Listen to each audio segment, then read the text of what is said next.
We've gathered at the South Australian office of furniture design brand Walter Knoll, a team from the state's property, building and design industry to count down the top 10 architectural statements for the year. Our team is guided by Sally Davis of Davis & Davis Architects and South Australia's Deputy Government Architect Nick Tridente. Well, I've been travelling around to the different states and the state judging with Australia by Design. Today I get to look at projects from my own state, being from South Australia.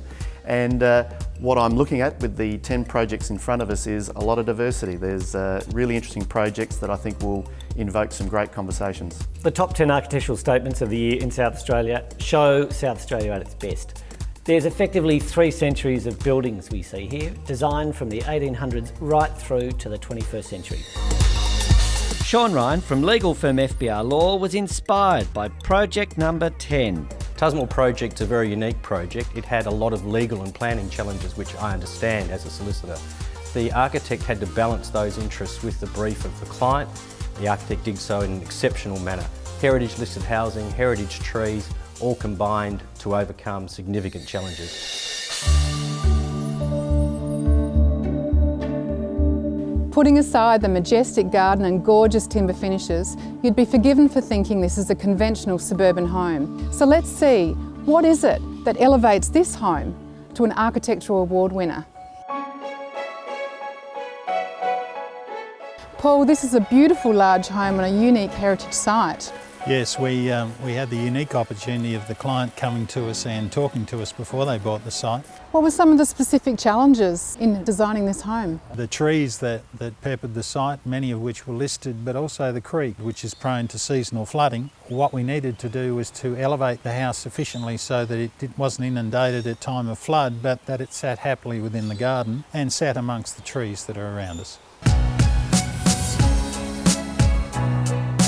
David, no matter where you walk in this home, there's a unique view. It's like the outside is coming in. Yeah, we wanted to make the house feel like a walk through this historic garden. Everywhere you go, you can look out to see the garden, but also see the house sitting in the garden. Paul, this is a gorgeous space. Yes, we were very pleased with the design and how it came out here. The uplighting was deliberate in that it defines the volume of the space, but also the neutral palette means that we can bring timber into the house from the exterior, and so we have that seamless integration. And subtly, with changes of level, that we introduce a children's space within the main volume so that they can then decorate with their artwork. This is a perfect example of what can be achieved with careful planning to bring nature into the family home. The revival of project number 9 impressed Adam DeMarco from architecture and design website The Urban Developer. This is a great example of areas, old industrial areas around our major cities being revitalised and regenerated through retail experiences by bringing the community together in an active way and then allowing future housing development to happen around it. Making new buildings is one thing, but making new from old is a whole other ballgame. Actually, this has the feel of a film set. Backlot, where are we? Tim, we're at Plant 4 Bowden, within the Bowden Development Precinct. This was a massive industrial complex that was occupied by Clipsal, who manufactured worldwide electrical goods. It's an incredible transformation from what it was, but there are lots of cues from that industrial heritage that are being picked up. The community loves it. So a new community needs a new heart. Where is it at Bowden? Plant 4 is the heart, Tim. Actually, this place is pumping. Tim, buildings like this, you can just do so much with them. The red brick, the diagonal sawtooth, the light, the natural ventilation, we've preserved all of that. And all we've done is introduced a number of new sort of architectural elements, such as the balustrading, which is really transparent. We've introduced new power, new energy efficient lighting, toilet amenities, all the things that sustain people and bring people together. It's an incredible sort of market experience. It's got a lot of adaptability to it, but as you know, every market space needs a town square. In its essence, there are a few things that make up a town square. So one of the key things is having a destinational space, give an opportunity for people to come in, sit, gather, interact with the Plant 4, and also creating spaces for quiet contemplation, beautiful garden, some children's play. At the end of the day, we need to keep in mind that there are going to be new residents pretty much right around this park, and so we've included quite a large lawn area, which we think is really valuable. New communities like Bowden need places like this to bring people together. Doing it well means designing it inside and out. We call it placemaking, but this is placemaking at its finest. The Waterfall Gully project is an excellent example of how architecture enhances our lives. This project rises out from the treetops. It evokes memories of childhood sitting in cubby houses. It's flexible, it's vibrant, it's chilled. I can imagine spending a whole lot of time there. It clearly met the brief of the client. It's an exceptional outcome in every respect.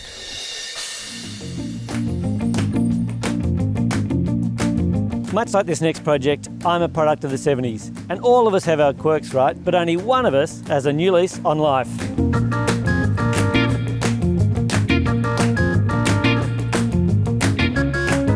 So Brent, talk about quirk. This house seems to have it all.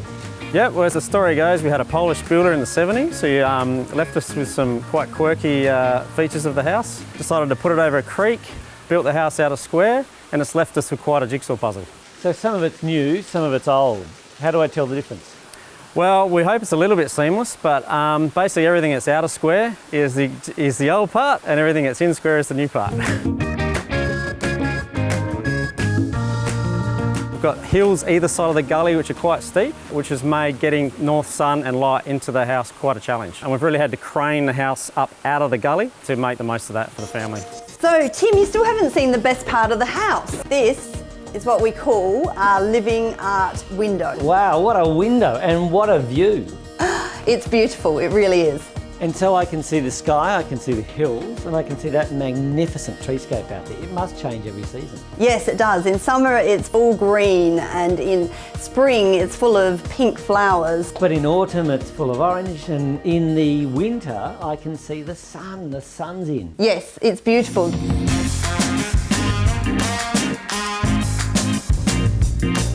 So was it all straightforward for you? Well, unfortunately not. We're built into the side of the hill, which then enabled us to create a new cellar next to the new kitchen, living, dining. And the out of square nature of the house actually ended up being a benefit because we were able to insert some steelwork and cantilever the whole new extension over the old house. Does the family love the house? Yeah, it's really suiting the needs of the young family, and I think they're really enjoying it. And I think it's one of the things with renovating a new house is to make it fun for everybody to live in. In this gully, it's all about catching the magic winter light. This house may have had its quirks, but with a few simple moves, the architect has solved a 40-year-old puzzle. We're counting down South Australia's top 10 architectural statements of the year, guided by the best in the business. Leading the judging is Matt Lloyd of Lysart and Ken Slattery from Cement, Concrete and Aggregates Australia. Well, we've got a whole range of projects here that cover the housing sector, large public buildings, but also some urban regeneration projects. And I think the quality of the design that's underpinned all of those has really been very sound and I think really very interesting for the judging panel. Project number 7 was praised by Matthew Powell from Powerbuilt. The Car Colour Dunes project was my favourite.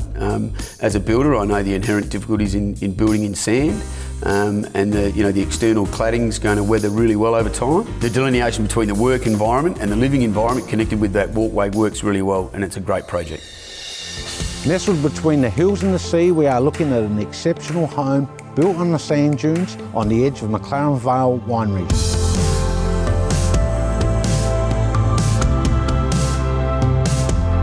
The thing that I really like about this site is the sand dune, the form of the dune with the valley in the middle and then the two peaks. I didn't want to destroy that. So that's why we've got these two simple rust-clad boxes that sort of aren't competing with the landscape. They're just floating above it, letting the dunes and the vegetation really dominate.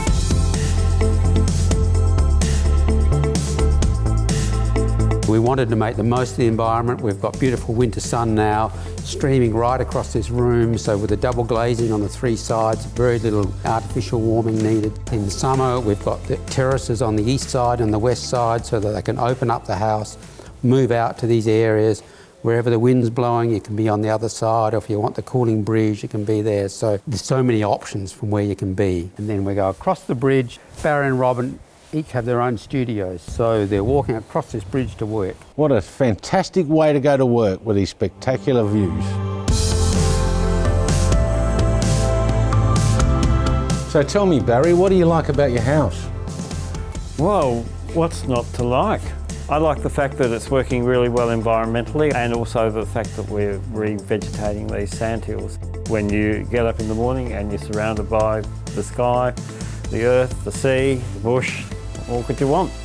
This project demonstrates what can be achieved with a modest budget and innovative design thinking. The combination of old and new was a draw for Aidan Mawhinney of furniture design company Living Edge. I love this project. It's a beautiful example of preservation and restoration. The reuse of materials, the showcasing of the original materials in the brickwork, and the reuse of some of the timber work into the floors, I think it's fantastic. How do you turn a historic barn into a comfortable and functional living space? It's the old stable and coach house for the much larger property. It was pretty much just a woodshed, had a dirt floor, it was about to fall down. The client's brief was basically, let's just try and make this building relevant to us and something that we can use.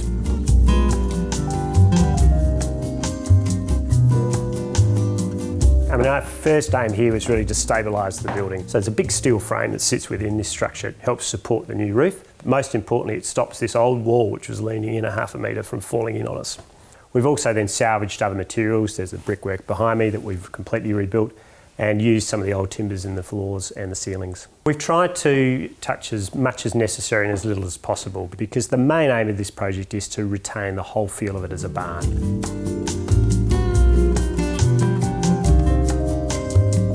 It's an amazing big old rustic stone barn. We've still got the old pockets for the joists, the old saddle hooks. So all the insertions had to be something that had a contrast to that. The light's beautiful and delicate. Got this monolithic kitchen with all the hidden functionality to it. And then things like the fireplace, which is a beautiful floating element that sits over the top of all this recycled slate that actually came off the veranda of the old house. Does the family use this space often? All the time. It's a space they never knew they needed, but they come here for the footy, they come here for dinner parties. It's just part of their life now. It's a beautiful place to spend a Sunday afternoon. It certainly is. Isn't it great to see an unloved historic building rescued to become an integral part of a family's life? Tegan Dobby of design company IA Design was impressed by number 5. It's a gorgeous project. It's really quite stunning with what they've done with the glass. They've created this double void through the entry. They've tied in the stone and the brickwork. Really quite stunning in its detail. The cow is a wonderful talking point. Love it or hate it, it gets some attention. What we have here is a great example of a contemporary intervention in a historic area. Good morning, James. Good morning, Nick. A unique project. Well, the building is an 1880s terrace which is set between two local heritage buildings. It's only a very narrow, small build, 4.2 metres wide. Our brief was to provide accommodation for a pizzeria and a small office upstairs. I can't help but notice you've got a cow hanging from the ceiling. Well, the cow is quirky, but it is deliberate as well. It is about just asking people to think, where does our food come from? Part of our design brief was to use local materials wherever we could in this building. So we've used slate on the floor, we've got copper and brass that's been used for the counters and for detailing. And over on the wall, which used to be plastered and painted, what we did is we took off the plaster in there and revealed the stonework behind it. Things like the brass will patina in time, the slate will patina in time, and they'll look better.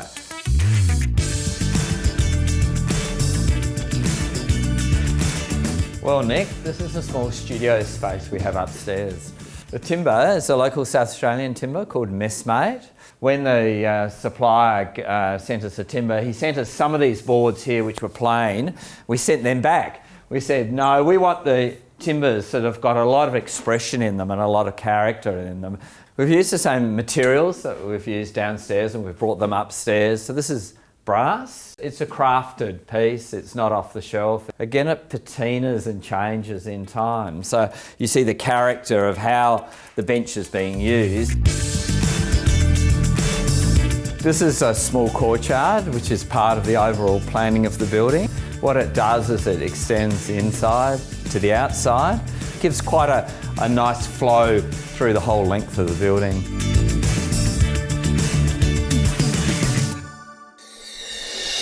Our team of property building and design industry leaders are counting down South Australia's top 10 architectural statements for the year. Here in South Australia we've got a really interesting group of people with a lot of very good perspectives across a range of disciplines, from interior design through to architecture, through to material suppliers.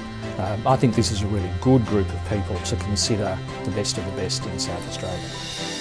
Interestingly, another renovation project, and again one of my favourites, a really beautiful mix here of materials and a very clever balance between the old building and the new, and coming together in a very harmonious way. It's a great example of a sandstone Adelaide Villa, complete with the wonderful high pressed metal ceilings, the plaster ornament, the polished floorboards. It's a pretty typical layout for this sort of house too, with a long central corridor, rooms off each side, and originally it had a block lean-to extension on the back as well. For this project, we had an excellent, open-minded client who was very receptive to our ideas. We were respectful to the original house, but out the back, he asked for something exciting, something contemporary, and something different.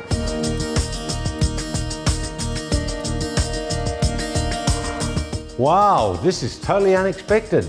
Yes, this is where old meets new. The puzzle pieces of the old original house interlock together with the new extension. The dining room, which straddles between the old and original and the new polished floor area. Behind us is the lounge, which is a sunny retreat in winter. The kitchen, which is a hub where you can see what's going on everywhere. Below us is a den, the home theatre. It's a cave, it's a hidden away secret. And just down the stairs here is the sunken living room, which is all about connecting and touching down in the garden. This is the outside area.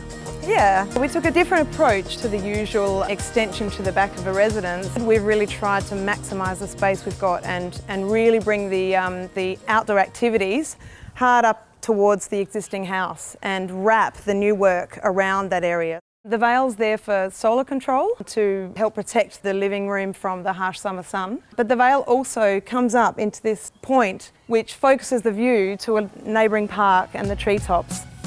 To many, the decision between old and new is a very difficult one. This project shows how to achieve the best of both worlds.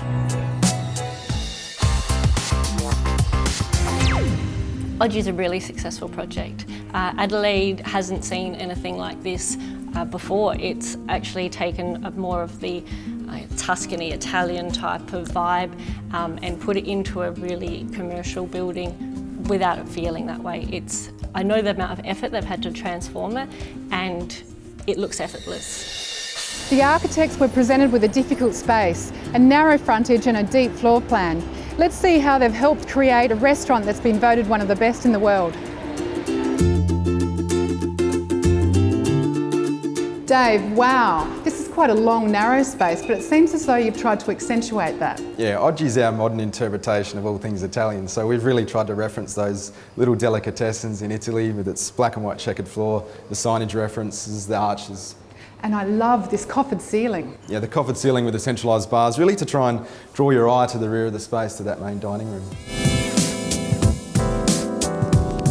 Graham, what a surprise. This space is amazing. Yeah, well, it was really about juxtaposing the space at the front because we've got so much openness back here in this beautiful natural light that we get through the existing sawtooth roof. And you've got some greenery up here as well. Yeah, that was in reference to the Italian piazzas, so we were really trying to capture that outdoor feeling within the internal dining space. And then through the use of the arbor, we were able to create these communal dining spaces and then pushing those more intimate spaces to the perimeter.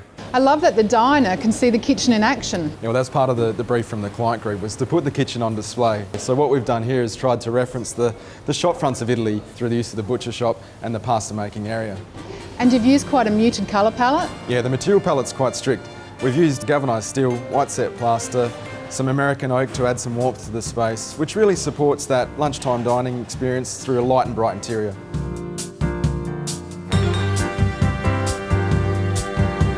This is an example of how clever design can create a beautiful space and a world-class dining experience. Our select group of industry leaders are down to the final 2 projects of the top 10 architectural statements for the year in South Australia. It is an incredibly interesting process. Everyone at the table is a specialist in their own field and have their own personal opinions as well as their expertise in their area to bring to the table. An unassuming entrant was voted number 2 by the judges. They rated the project so highly because it just appeals to a broad spectrum of people, I think. You know, you're not going to have any trouble getting a carload of friends and family down to this place on the weekend, and you know, it's almost the great Aussie dream to get away to a place like this. We all know the simple Aussie farm shed, no frills, no tricks. So what happens when the shed meets the shack?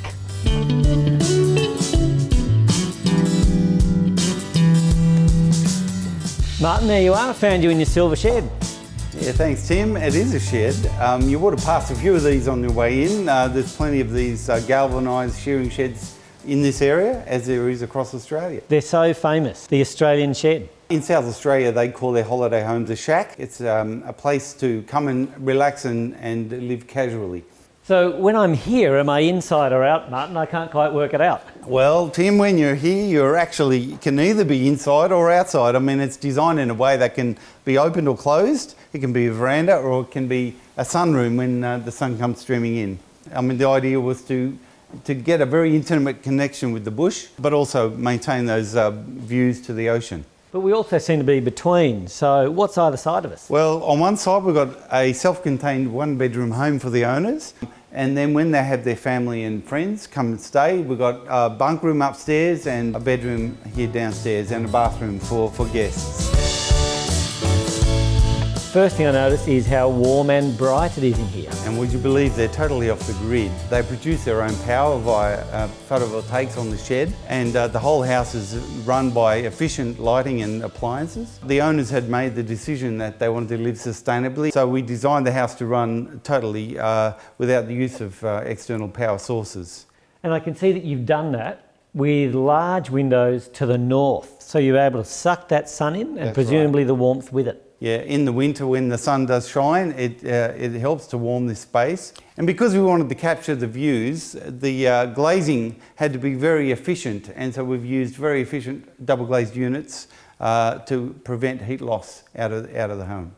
And yet I can see out those windows an endless supply of firewood too. The owners just have to take a walk with a wheelbarrow and they're right for the winter. That's pretty sustainable heating. It is.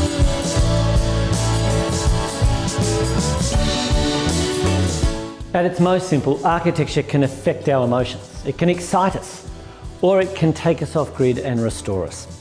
And who doesn't need a bit more of that? And now the judges' pick for number 1. The Samri project is probably the most impactful number 1 project in the series so far for me. Well, it's a really exciting project. Samri's probably the perfect blend between architecture, engineering and material science. It's all been brought together in a really spectacular building. It's contemporary, it's edgy, it uses the best of technology, and it houses the best knowledge around science and what that future looks like. It transforms the site that it sits on, it transforms architecture in Adelaide, and with the research that's going on in Samri, it can transform lives. Samri is incredibly innovative and has changed the face of Adelaide. But what's exciting is the change that it's inspiring in the northwest corner of the city. Thomas, this is incredible. What inspired the building form? Well, we wanted to create an iconic building for South Australia. We wanted the building to stand out and be a flagship of the medical research that the Institute's undertaking here.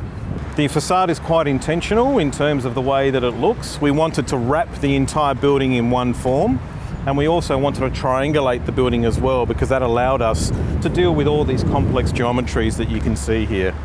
You can see the building's been also lifted off the ground to create this amazing plaza space here that you can circulate around. It's almost like a spaceship has just landed on this site.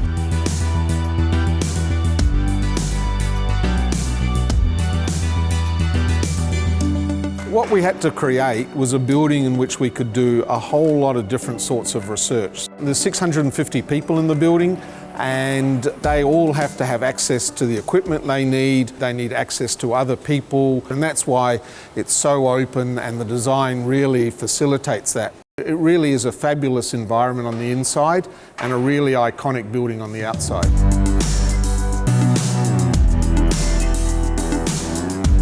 I love the way these curves come together in the staircase. Well, it was quite intentional. We wanted all the spaces here just to flow together. And as the space flows together, it resolves itself in this beautiful staircase that we've created here internally. So we connect all the researchers up here down to this level 4 cafe where everybody meets and greets and, more importantly, talks about research in a really collaborative and open environment.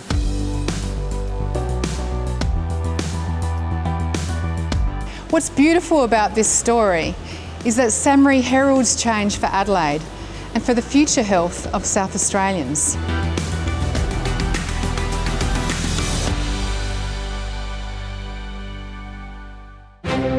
Next episode, we judge the top 10 architectural statements for the year in Tasmania.